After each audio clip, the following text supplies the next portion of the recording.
Hi, this is Tim of the 1916 Company. Welcome and thanks for logging on. If you love this watch, email me, Team Mosso at the1916company.com for purchase pricing and availability questions concerning this watch.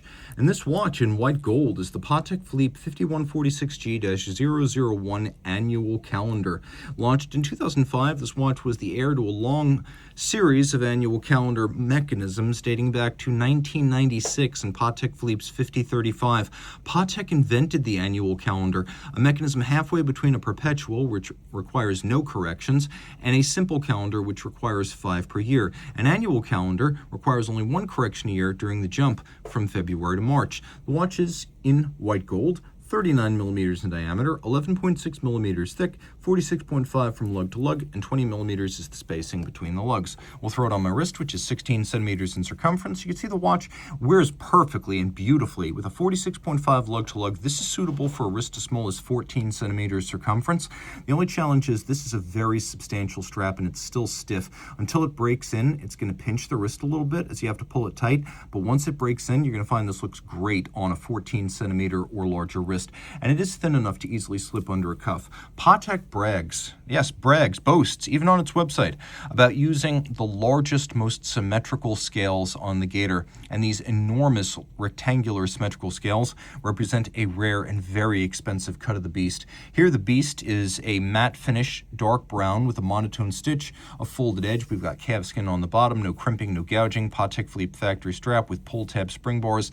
Pull the tab in, the strap pops off without a tool. You can see what I mean about a folded edge with a monotone stitch. And then we've got a clasp which has the Calatrava cross on the buckle. It's the symbol of the manufacturer. You'll find it here and here and also here. The buckle, like the watch, is made of white gold, and you can see that there's a radial spring in there, and that allows the buckle to socket and hold far more securely than a conventional friction fit clasp. The case is organic and beautiful. It's all fluid and curves. And you can see little pusher adjusters for the calendar system. We have a slight countersink of the crown so it doesn't stick out too obtrusively. Note that this is traditional rhodium plated white gold. This is blindingly white.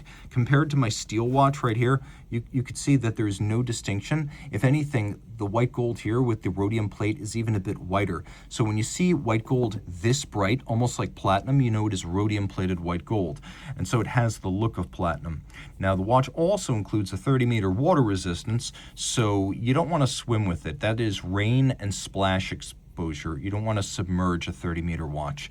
Taking a quick look, you can see we've got this dramatically boxed and cambered sapphire over a dial of ivory lacquer, which is glossy and beautiful. We have white gold tri-Arabic numerals, leaf-style hands and indices. They're gold, so they'll never tarnish or oxidize. The watch has a surprising amount of luminescence. If you turn the light off, you can see it's still quite easy to read. Taking a look at the complications, we have a power reserve indicator at the top of the dial for the automatic winding, 45-hour power reserve, 4 hertz beat rate. You can see we've got the annual calendar with the day, the date, and the month, and then the moon phase, and a chemin de fer, or railroad track outboard for reading our minutes and seconds. We have leaf or feuille style hands for the hour and minutes, and then we've got the counterweighted lancet style seconds hand to turn it all over. Like I said, we got a version of caliber 324, the center rotor automatic unidirectional winding with ceramic ball bearings for greater efficiency. It's a 4 hertz beat rate, 45-hour power reserve, single barrel, 6-position adjusted, one more than a standard chronometer, with a robust free-sprung Patek Gyromax style balance, which makes it both more shock resistant and easier to adjust precisely. To that end, when these watches were leaving the factory, Patek was speaking of accuracy no worse than -3 + 2 seconds per 24 hours when factory fresh. We also have a Patek Spiromax anti-magnetic silicone hairspring to make the watch more resilient in high-powered home and office environments around electronics. We have circular stripes on the rotor, linear stripes on the bridges, engine turning in several different sizes on the rotor center, the click wheel, and the base plate. We have beautiful anglage on the edge of the bridges, as well as in the jewel sinks. Screw heads are mirror polished with chamfered slots in circumference. We've got snailing on the edge of the rotor, satination on the wheels, along with solarization, which you can see on the barrel cover. It is a good-looking movement. And if you love this watch, it's good looking all around. Reach out to Team Mosso at the1916company.com for purchase and pricing details. I wish my camera were as shock resistant as this watch.